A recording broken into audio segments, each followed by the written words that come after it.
Happy Talladega Day. Ladies and gentlemen, boys and girls, children of all ages, welcome to our report show. I'm your host, Robert. Alright, the YellaWood 500 from Talladega. It's Dega, baby.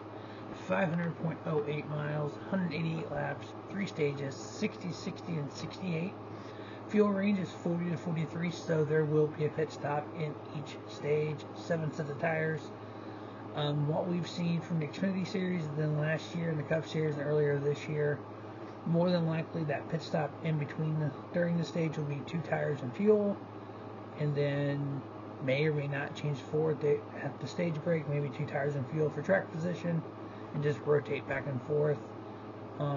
Last year, Erik Jones went 500 miles on one set of tires in this race, finished 6th.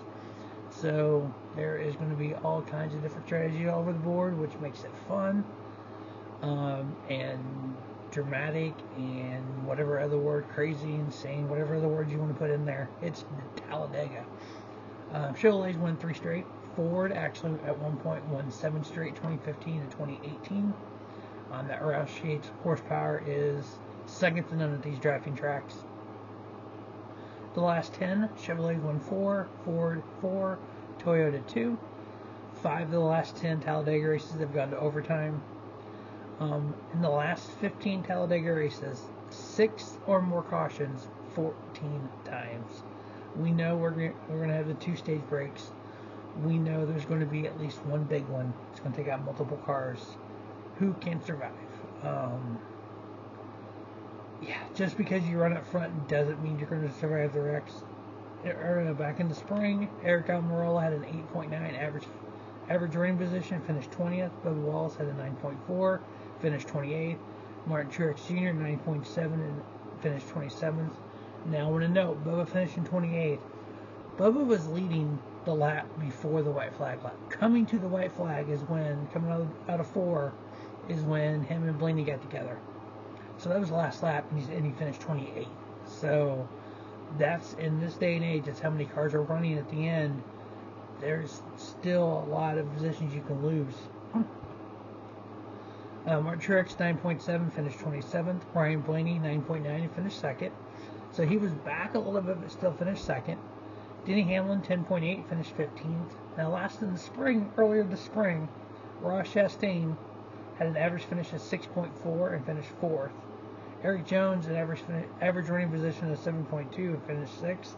Chase Elliott, this is last fall, excuse me. Chase Elliott, average running position of 7.8 and a win. It has been 1 year since that 9 car has been in victory lane.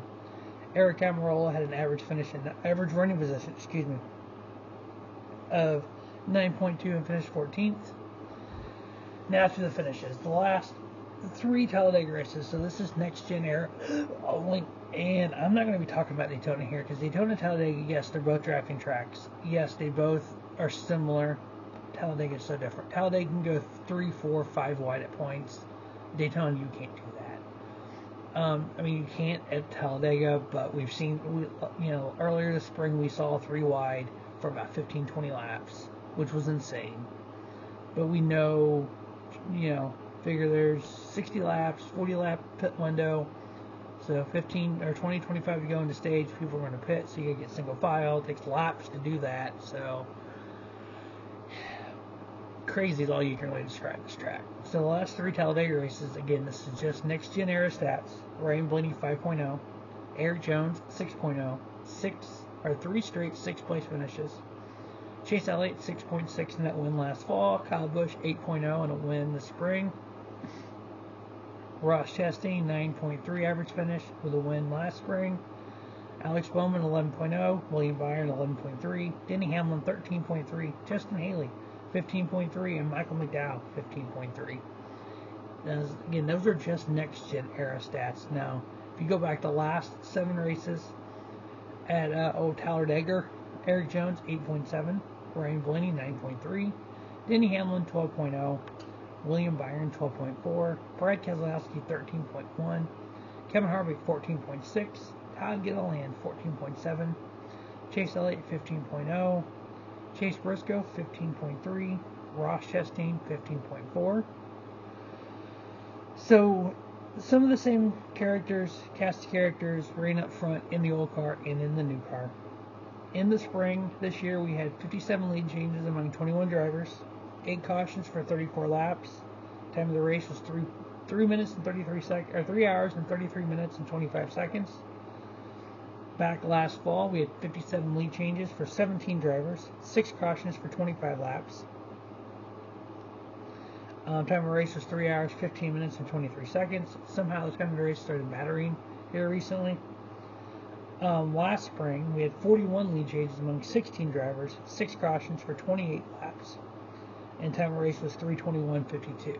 So you're looking at about a 3.5 hour race, which still kind of, for most people, fits in that little box of window that where they are, get the race in and still get things done. All right, we know William Byron will race in the round of 12.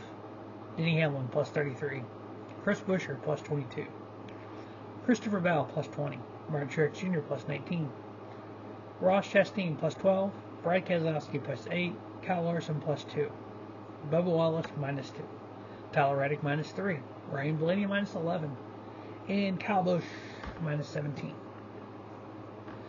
There is a site on Twitter, I'm not even going to say the name of it, but you can find it if you want to. They do the Winston Cup standings. So what this person has done is they've taken every finish position this year and gave it the old Winston Cup points. The points we used 20 years ago? We haven't used in 20 years. And so back then, you got 175 for winning, you got 5 points for leading the most laps, 5 points for leading a lap. It was prior to stage racing. I don't think the two still, you can't really, you're putting the score peg in a round hole, but that's my opinion.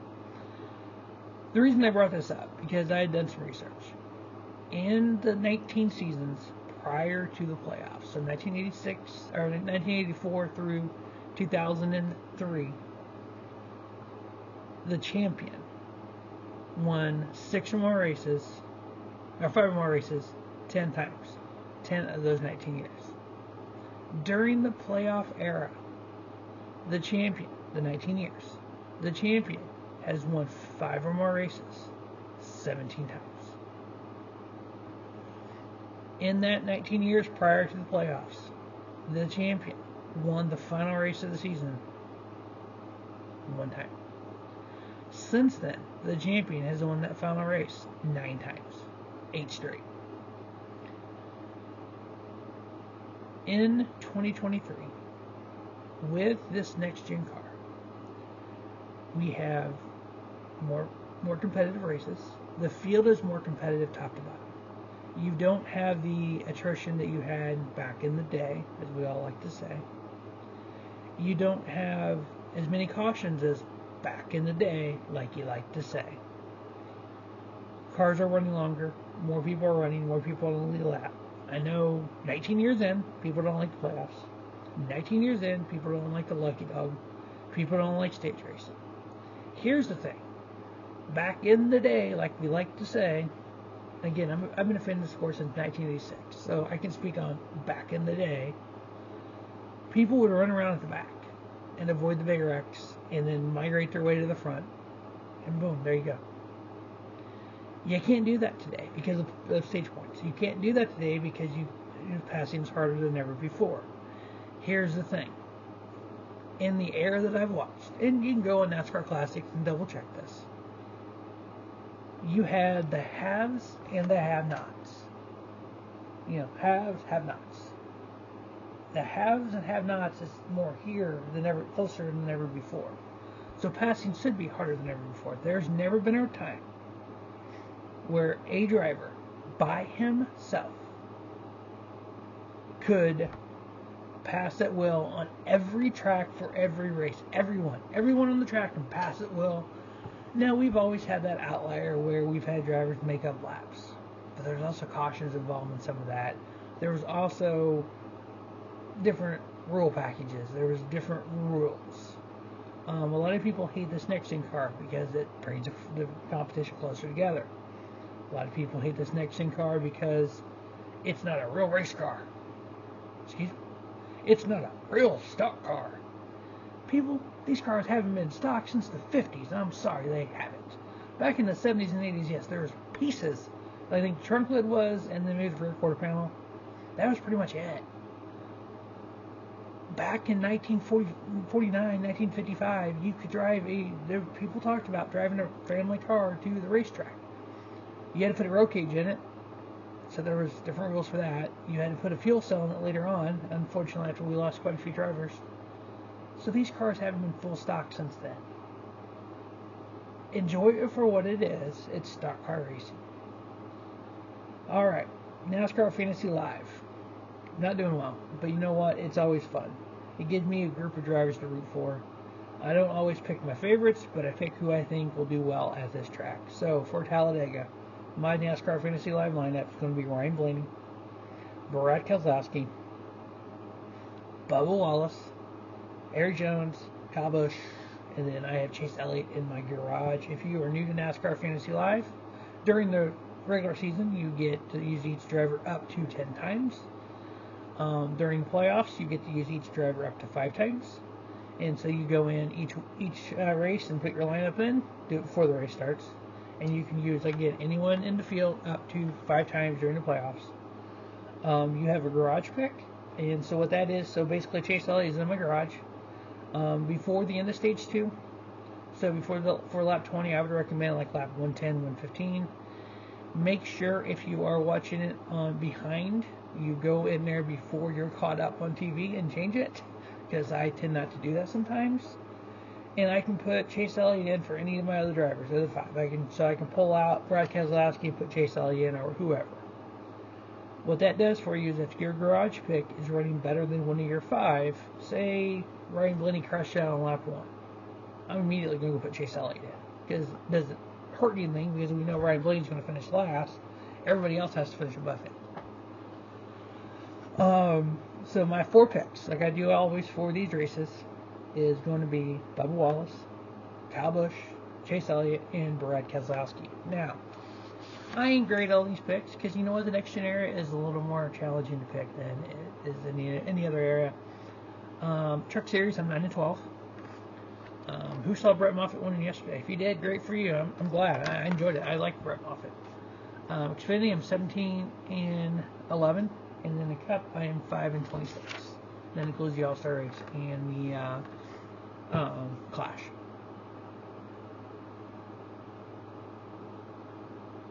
So, this car, people hate this car. And I find that funny, because this is the best era of NASCAR racing ever. The owners asked for it. The owners told NASCAR, we need you to help us stop ourselves. We're spending millions and millions of dollars on R&D, research and development, on parts. We're trying to redesign the wheel for no reason.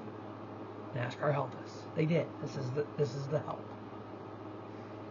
Like it or hate it, NASCAR, in 75 years history it's been around, has made changes to the rules, to the car, to the packages, to this, to that. NASCAR as a whole, with the teams and NASCAR officials and everyone involved in this, in the R&D center and etc., putting on the best product they can, and they're always willing to make changes. They've done it already. They've already made changes during the season sometimes. I see all this stuff on social media where people go, 1,000 horsepower, that's going to fix it. Here's the thing though, you change the horsepower, 1, there's a cost to it. 2, there's an extreme cost to it, because the parts they already have work for what we have, so all the engine builders now have to order all new parts, because some of the parts won't work, and then you got to redo all the engines that are already out there, because like Doug Yates said, there's hundreds and hundreds of Roush Yates engines out there. They have to redo all of them, so the manpower involved, the cost and expense involved, that's 1. Number 2, this car is designed around this horsepower, so now you got to change the drivetrain. Now you got to change the gearing. Now you got to change all that to sync up to the new horsepower. There's a cost and expense involved in that, for not just NASCAR, for all the teams. This is a team cost thing. All right, then you got to look at Goodyear and the tires. Can the tires handle that? Well, right now we already have teams not listening to Goodyear is tire pressure recommendation to their camber recommendation. That's why we're having tires blow, or they run over stuff. So then you add that. Now, okay, you added horsepower. That's an expense. You've added the gearing and all that. That's an expense.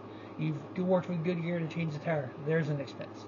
Now, there are certain tracks. You got to work with the tracks to make sure that the catch fencing, the safer barriers, anywhere these cars can get now that they're going faster is going to affect it. So you get all that. Again, there's an expense. So now you have everyone spending all this money, more horsepower. Everyone is the same at this point, so I'm not quite sure where that is going to improve the racing. But that's just my opinion. Anyway, I think it's the best era in NASCAR ever. At playoffs, or the greatest thing NASCAR's ever did. Stage racing is excitement and drama and entertainment. That's all I'm looking for when I watch a NASCAR race. Those of you who drill down to the little bitty, like, well, back in the day they used to do that. No, people, this ain't back in the day. This is 2023. Every major sport has changed in the last 75 years.